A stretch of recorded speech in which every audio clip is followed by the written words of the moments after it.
Sometimes a story isn't just one big event. It's a bunch of smaller things, these little ripples that all signal a much bigger wave of change. And that's exactly what seems to have happened for our animal companions right at the start of a brand new year. It's like we've turned the page on a whole new chapter for how we live with them. All right, picture this. It's January 2026. The New Year's confetti has all been swept away, and everyone's getting back to their routines. But, under the surface, in just the first few days of the month, a whole collection of seemingly separate events started happening all over the world. And when you start to piece all these different things together, they answer a really important question. What does this new chapter actually look like for the animals we share our lives with? Well, it turns out it's starting to look safer, a whole lot smarter, and way more compassionate than ever before. So, our story kicks off in the United States. And it doesn't start with just one thing, but with this powerful legal movement that's really kicking into high gear. The whole point? To protect the most vulnerable animals right from the very source. First up, California. A huge set of laws just went into effect. One of them bans what are called pet brokers. This is a big deal because it basically cuts off the pipeline that funnels animals from these cruel, large-scale breeding operations, puppy mills, into pet stores. At the very same time, another law puts a stop to non-medical cat declawing. So you can see what they're doing, right? They're tackling this from two sides, stopping the systemic cruelty and protecting an animal's actual physical well-being. But this wasn't just some West Coast thing. Nope. Thousands of miles away, over in Florida, this movement was taking on a totally different shape. Another really powerful idea was being put into action. It's called Dexter's Law, and the idea is both super simple and incredibly effective. The state has launched a public database that anyone can search. It lists people who've been convicted of animal abuse. What does that do? It gives shelters and responsible breeders a tool to screen people, which means they can stop cruelty before it ever has a chance to happen again. It's like a proactive shield for animals who just need a safe home. Okay, so we've got these major legal shifts happening, but the story doesn't just stop in the legislature. It follows us right out the front door, smack into the real, practical stuff of just taking care of our pets every single day. So let's hop across the Atlantic. Over in the United Kingdom, a deep winter freeze has set in, and the RSPCA issued this really urgent warning. And it wasn't about the cold itself, not really. It was about all the hidden chemical dangers that show up on our streets when it gets icy. Things you and I might not even think twice about on a winter walk. But here's the thing.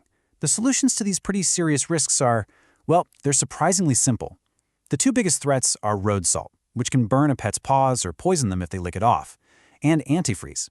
Antifreeze is crazy toxic, but it has this sweet smell that animals are drawn to. So the advice is super direct. Just always wipe your pet's paws when you get back from a walk and keep an eye on your car for any antifreeze leaks. Tiny little habits, but they can have a life-saving impact. All right, so from our local neighborhoods, the story now zooms way out to a global scale. In our world today, pets are family, right? And family travels. So the big question becomes, how do we keep them safe when we're crossing borders? The answer, as of January 2026, comes down to this one number, 1.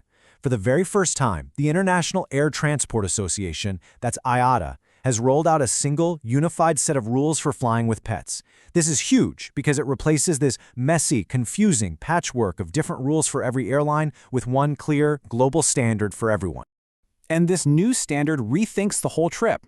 It brings in new health check guidelines, which is especially important for older pets before they fly. It requires stronger carriers that have more breathing room for animals who are traveling in the cabin. And maybe most importantly, there's this new focus on monitoring and actually trying to minimize a pet's stress during the flight. It's a complete, holistic view of their safety. So we've gone from laws to our daily walks to global travel.